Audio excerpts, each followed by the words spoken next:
Les amis, le Congo, ça dit que au Cameroun, au pays, c'est là. On est en train de penser remaniement ministériel. Et certains ponts du régime disent que, que si ce n'est pas Popo lui-même, donc Paul Biya lui-même, qui lit ça à la télé ou à la radio, ils ne vont pas croire. Donc, pour certains ponts du régime, c'est des gens d'à côté qui sont en train de vouloir faire le remaniement pour exclure certains, enlever certaines personnes, pour asseoir leur hégémonie sur le pouvoir. Et le continent, les amis. C'est le Congo, ça. Au début, dans ce Congo, ça vient de tomber là, comme je vous parle. Donc, que si c'est pas Popo lui-même qui annonce le remaniement, vraiment, ça va pas entrer dans les têtes.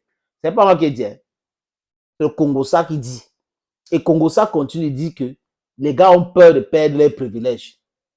En se disant que on est en conflit avec X, Y. Vous connaissez, non? Quand on dit X, Y, non? C'est les mêmes gens qui tournent autour du pouvoir là, les mêmes personnes et tout. Que comme on n'est pas en odeur de sainteté avec eux, il y a un petit conflit ici sur les différents projets et autres. Ils veulent nous enlever la nourriture dans la bouche. Ils considèrent le poste ministériel comme une opportunité pour s'enrichir. Ce n'est pas pour travailler. La preuve, depuis 41 ans que Popo est là au pouvoir, ils n'ont pas pu construire l'autoroute Douala-Yaoundé. L'état des infrastructures au Cameroun, cadavéré.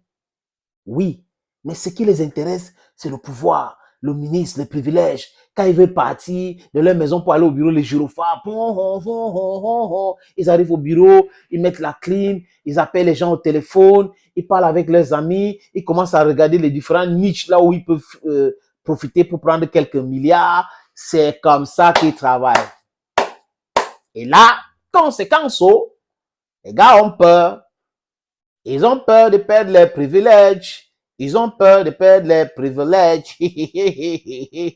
Nous dedans quoi? Nous quoi dedans, comme on dit souvent? Nous quoi dedans? On observe, on regarde. Et là, ça continue comme ça. Ils vont se manger.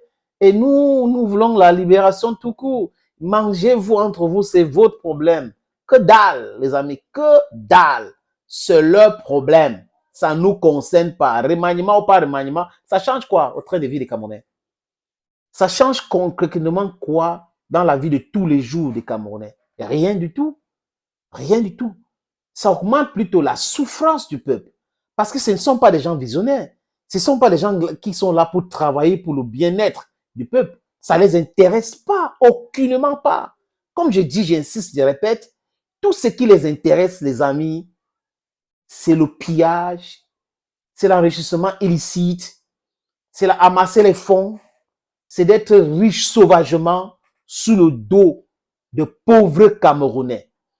C'est des gens qui n'arrivent pas à penser de la souffrance des anglophones, qui ne réfléchissent pas en disant que est-ce que on est éternel? Pourquoi est-ce qu'on fait durer cette situation?